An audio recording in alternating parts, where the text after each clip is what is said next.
अस्सलाम वालेकुम नाज़रीन, आजाद स्टूडियो की स्पीड न्यूज में आपका खैर मकदम है। चीफ मिनिस्टर तेलंगाना रेवंत रेड्डी ने कहा है कि पिछली बीआरएस हुकूमत ने रियासत को भारी खर्चे में डुबो दिया है। चीफ मिनिस्टर एक कौमी चैनल को इंटरव्यू दे रहे थे। जब उनसे फंड्स के बारे में सवाल किया गया तब उन्होंने बताया कि मौजूदा वक्त में तेलंगाना रियासत 7 लाख करोड़ रुपए के कर्ज तले दबी हुई है, जबकि तेलंगाना की तश्कील के वक्त ये कर्जा सिर्फ 69,000 करोड़ रुपए था। लेकिन बीआरएस हुकूमत ने रियासत को लूटा है और कर्जे में इजाफा किया है। चीफ मिनिस्टर रेवंत रेड्डी ने कहा कि माहाना रियासत का खर्चा और मुलाजिमीन की तनख्वाहें तकरीबन 13,000 करोड़ है, जबकि फलाही स्कीमात के लिए सिर्फ 5,500 करोड़ ही बचते हैं। लेकिन फिर भी कांग्रेस हुकूमत तमाम स्कीमात को चलाने की कामयाब कोशिश कर रही है। वक्फ तरमीमी बिल 2024 के खिलाफ all India Muslim personal law board की जानिब से 8 मार्च को धरना चौक विजयवाड़ा पर एक एहतजाजी धरना मुनज़्ज़म किया गया। मुख्तलिफ मकताब फिक्र के आलिमा इकराम ने शिरकत करते हुए खिताब किया। मौलाना Fazlul Rahim Mujaddidi general secretary all India Muslim personal law board ने इस एहतजाजी धरने की निगरानी की।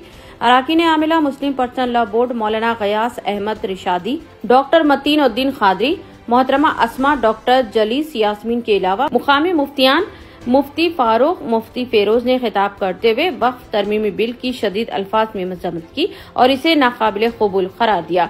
इस धरने में खवातीन की कसीर तादाद ने भी शिरकत की। सदर कुल हिंद मजलिस इत्तेहादुल मुस्लिमीन व रुकन पार्लिमान बैरिस्टर असदुद्दीन ओवैसी ने तेलंगाना अराकीन पार्लियामेंट के एक इजलास में शिरकत की, जिसकी सदारत डिप्टी चीफ मिनिस्टर तेलंगाना बट्टी विक्रमार्का ने की। इस इजलास में तेलंगाना की तश्कील से ताहाल मरकजी हुकूमत की जानिब से हल तलब 28 मसाइल की निशानदेही की गई है और इस पर तफसीली तबादला ख्याल किया गया।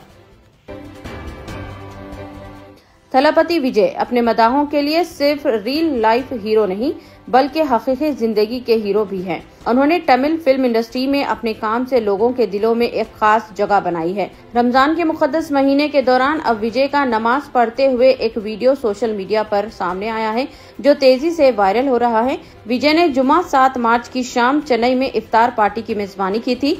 विजय को YMCA मैदान में हजारों मुस्लिम भाइयों के साथ दावत इफ्तार में देखा गया।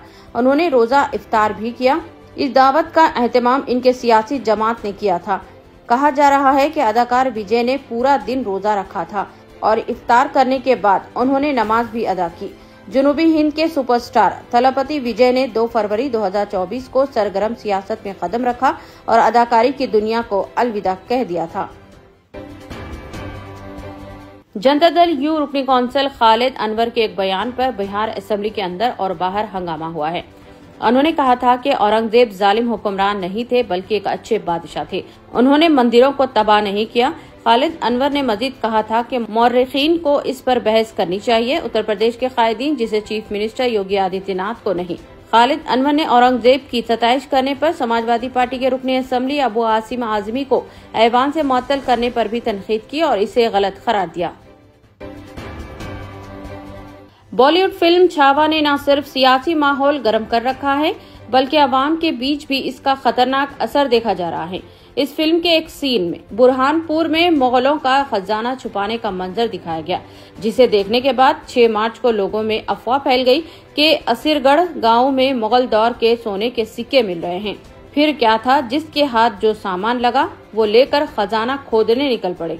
खजाने की तलाश में लोगों ने बेशुमार गड्ढे खोद डाले, खेतों को भी नहीं छोड़ा गया। खेत और किले के आसपास खुदवाई की खबर मिलने के बाद पुलिस मुतहरिक हो गई। मुकामी पुलिस ने इलाके में चौकसी बढ़ाते हुए एहलकारों को तैनात कर दिया है। उत्तर प्रदेश के मेरठ में एक कनाल के ब्रिज पर पेश आए दिल दहला देने वाले वाक़े में मोटर बाइक की साइड न देने के मामले पर हुए मामूली तनाज़े के बाद आधा दर्जन अफराद ने एक मुस्लिम नौजवान को बेरहमी से पीट कर कत्ल कर दिया। इस वाक़े में नौजवान असलम के वालिद इफ्तिखार और ताया जब्बार को भी हमलावरों ने शदीद ज़दकोब किया। उस वक्त वहां बड़ी तादाद में लोग मौजूद थे, लेकिन कोई भी मदद के लिए आगे नहीं आया और सब तमाशाई बने रहे। जख्मी असलम को जब करीबी हॉस्पिटल ले जाया गया तो डॉक्टर्स ने उसे मुर्दा करार दे दिया, जबकि उसके वालिद और ताया का इलाज जारी है। मेरठ पुलिस ने बाइक सवार असलम के कत्ल के मामले में ऋतिक, मोनू और विनय समेत कई मुल्जिमीन के खिलाफ FIR दर्ज करके गिरफ्तारियां की हैं। कांग्रेस जनरल सेक्रेटरी जयराम रमेश ने आज कहा कि वक्फ तरमीमी बिल जब मंजूरी के लिए पार्लियामेंट में पेश किया जाएगा तो इनकी पार्टी इसकी मुखालिफत करने तमाम जमहूरी रास्ते इख्तियार करेगी। बजट इजलास के दूसरे निफ्स के आगाज से कबल जयराम रमेश ने कहा कि इस बिल की मुश्तरका तौर पर मुखालिफत करने इंडिया ब्लॉक की जमातों के दरमियान तफसीली मशावरत होगी। मरकजी हुकूमत के नए इनकम टैक्स कानून ने अवाम की निजी जिंदगी में झांकने के रास्ते खोल दिए हैं, क्योंकि अब इनकम टैक्स किसी भी टैक्स दहिंदे के email, social media, bank accounts और दीगर अकाउंट्स में दाखिल होते हुए चेकिंग कर सकते हैं। इस खतरनाक कानून से निजी जिंदगी में दाखिल होने के रास्ते हमवार हुए हैं। इस कानून की कांग्रेस ने सख्त अल्फाज में मजम्मत की है। कांग्रेस कौमी तर्जुमान सुप्रिया श्रीनाथे ने इस कानून के मुख्तलिफ पहलुओं को उजागर करते हुए इस कानून के नुकसानात से वाकिफ करवाया है। तेलंगाना हुकूमत ने ग्रेटर हैदराबाद म्युनिसिपल कॉरपोरेशन के तहत प्रॉपर्टी टैक्स के बकायाजात की अदायगी के लिए सहूलत फराहम की है। एक बार फिर 90% इंटरेस्ट की माफी के साथ टैक्स वाजिबात की अदायगी के लिए वन टाइम स्कीम पर अमल किया जा रहा है। इस सिलसिले में म्युनिसिपल एडमिनिस्ट्रेशन डिपार्टमेंट के चीफ सेक्रेटरी दाना किशोर ने अहकाम जारी किए हैं। जिन शहरियों के प्रॉपर्टी टैक्स के बकायाजात अदा शुदनी है, इन्हें इस स्कीम से इस्तेफादा करते हुए टैक्स अदा करने का मशवरा दिया गया है।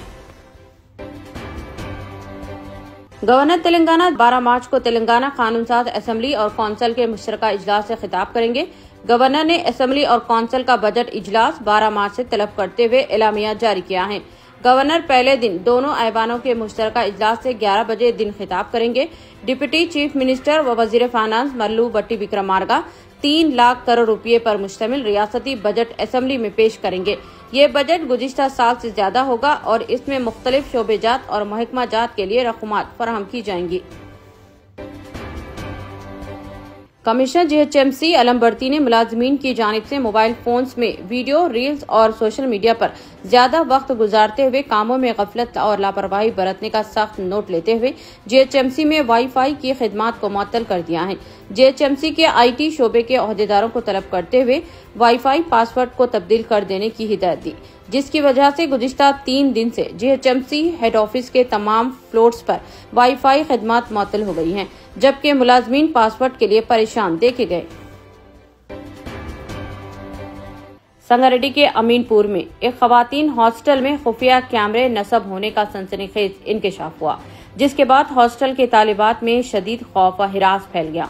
पुलिस ने फौरी कार्रवाई करते हुए हॉस्टल के वार्डन को गिरफ्तार कर लिया और मामले की तहकीकात शुरू कर दी। पुलिस के मुताबिक बंडारू परमेश्वर नामी शख्स अमीनपुर के माइत्री विलास में यह हॉस्टल चला रहा था। राजेंद्र नगर पुलिस ने धोखाधड़ी के एक मामले में मुलविस टोली के अराकीन को हिरासत में ले लिया और उनके कब्जे से 1 करोड़ 69 लाख रुपये नकद रकम के अलावा दीगर अशिया बरामद किए। मुलजिमीन ने पद्माश्री हिल्स, बलागुड़ा, जागीर, गंडीपेट में वाक़े एक ओपन प्लॉट की जाली दस्तावेजात तैयार करते हुए इसे फरोख्त कर दिया था। डीसीपी राजेंद्र नगर CH श्रीनिवास ने इस सिलसिले में मीडिया को मजीद तफसील बताई। इतने कम दाम में इतने ज्यादा ऑफर्स, घर लेकर जाने में तकलीफ? नो प्रॉब्लम, अब आप घर बैठे ऑर्डर कीजिए और हम करेंगे फ्री होम डिलीवरी। अब होगी बचत घर बैठे। अपने शहर में सबसे सस्ता आपका रेड रोज स्मार्ट।